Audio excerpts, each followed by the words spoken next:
J'aimerais que chacun comprenne qu'il ne peut compter que sur lui-même, qu'il est responsable de sa personne, que le corps dont il dispose doit être géré comme n'importe quel autre bien. J'aime beaucoup donner cette phrase à mes patients pour leur dire « Vous êtes responsable de votre santé, pas coupable d'être malade, mais votre santé vous appartient et vous devez vous la réapproprier. » Notre corps, et moi c'est lorsque j'ai réalisé ça que j'ai vraiment changé ma façon de voir les choses, c'est que tout ce que nous voyons de notre corps, nous l'avons constitué avec quoi? Avec ce que nous mangeons. Donc si nous voulons un corps en bonne santé, eh bien, il faut que nous mangions des aliments authentiques tels que la nature nous les offre, quand elle nous les offre, au moment où elle nous les offre. C'est évident qu'il vaut mieux prévenir que guérir, que toute pathologie qui est prévenue ne va pas s'installer et que ça devrait vraiment être l'axe central, ça serait de prévenir toutes les pathologies par une hygiène de vie adaptée, par une alimentation de qualité, par le sommeil, par l'activité physique, par la pensée positive, etc. Et avec ça, on devrait pouvoir éviter de nombreuses pathologies.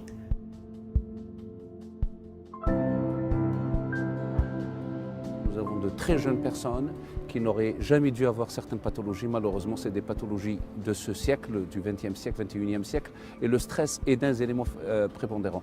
Donc, en immunologie, ce qui est le plus important maintenant, c'est beaucoup plus booster ce système immunitaire, le rendre fonctionnel, le rendre opérationnel, avant d'ajouter des médicaments ou des antibiotiques. Donc, la vitamine C fait partie des éléments qui aident ce système immunitaire à fonctionner correctement.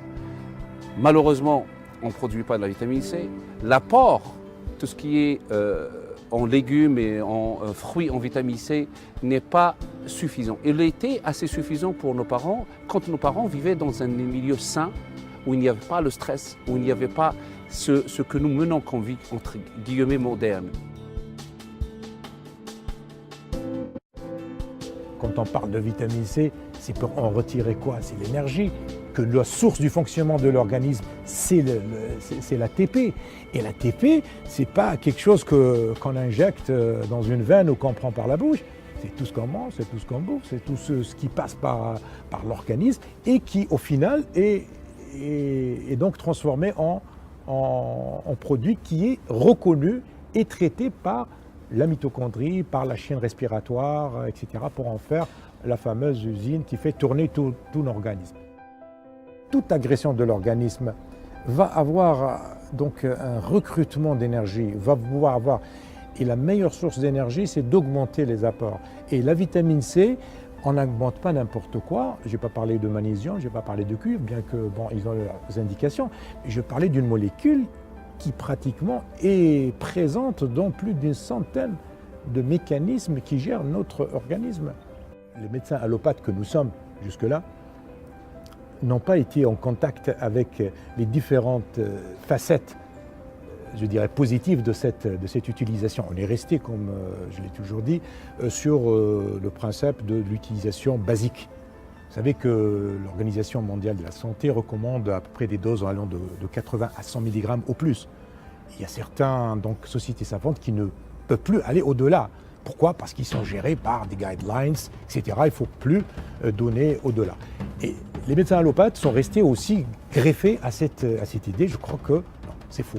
C'est faux parce que les études expérimentales sont venues démontrer que la vitamine C, on peut aller à des doses, des mégadoses, des doses insoupçonnables jusque-là, et qui peuvent tout simplement non seulement apporter un intérêt thérapeutique, et aussi sans causer aucun effet. On ne connaît pas actuellement, et personne ne pourra le dire, je le dis, de réactions indésirables ou d'effets secondaires néfastes, encore moins de mort. La vitamine C permet d'avoir une réponse thérapeutique très efficace et même, dirais-je, spectaculaire. Et donc là, ça permet d'ouvrir des solutions thérapeutiques pour le praticien qui était auparavant démuni, et ce n'est qu'un plus pour la santé et pour la médecine. Grâce à la vitamine C à mégadose, plusieurs résultats satisfaisants ont été obtenus. D'une part, par exemple, après chimiothérapie et radiothérapie, le patient ne présente pas une chute du taux de globules blancs qu'on connaît sous le nom de leucopénie. Il n'y a pas de chute de taux de plaquettes. Et donc, le patient est en meilleur état, moins de nausées, pas de chute de cheveux, pas de pâleur, pas d'asthénie, pas de fatigue. Et les résultats sont significatifs. Jusqu'ici, c'est vrai, quand on entend de mégadoses, nous, en tant que scientifiques, on est toujours un peu prudents. Mais la science et toutes les publications scientifiques de très haut niveau, aussi bien aux États-Unis qu'en Europe, qu'au Japon, ont montré que des doses importantes ont donné des résultats extraordinaires. On n'est pas dans l'euphorie, on n'est pas dans la molécule extrêmement miracle, mais on est dans le réalisme. Ne pas bien sûr uniquement se fixer sur la vitamine C en tant que molécule, mais l'associer avec d'autres molécules. Si elle arrive à avoir un effet de synergie, si elle arrive à avoir un effet de boost, oui, je crois que la communauté scientifique devrait la regarder en face, ne serait-ce que vis-à-vis des gens qui en ont besoin. Le marché du cancer ou bien du traitement du cancer est géré par les antimitotiques et donc c'est des molécules quand même agressives qui tuent non seulement les cellules cancéreuses mais aussi qui s'attaquent aux cellules saines. Et la vertu de la vitamine C, je vais peut-être là aussi parler d'un autre domaine, jusque-là on a parlé des antioxydants, qu'elle a d'autres vertus. Elle devient pro-oxydante à très forte dose. Et sur ce volet qu'on est en train de travailler sur cette fameuse propriété pro-oxydante qui est capable de tuer les cellules cancéreuses et garder intactes les cellules saines.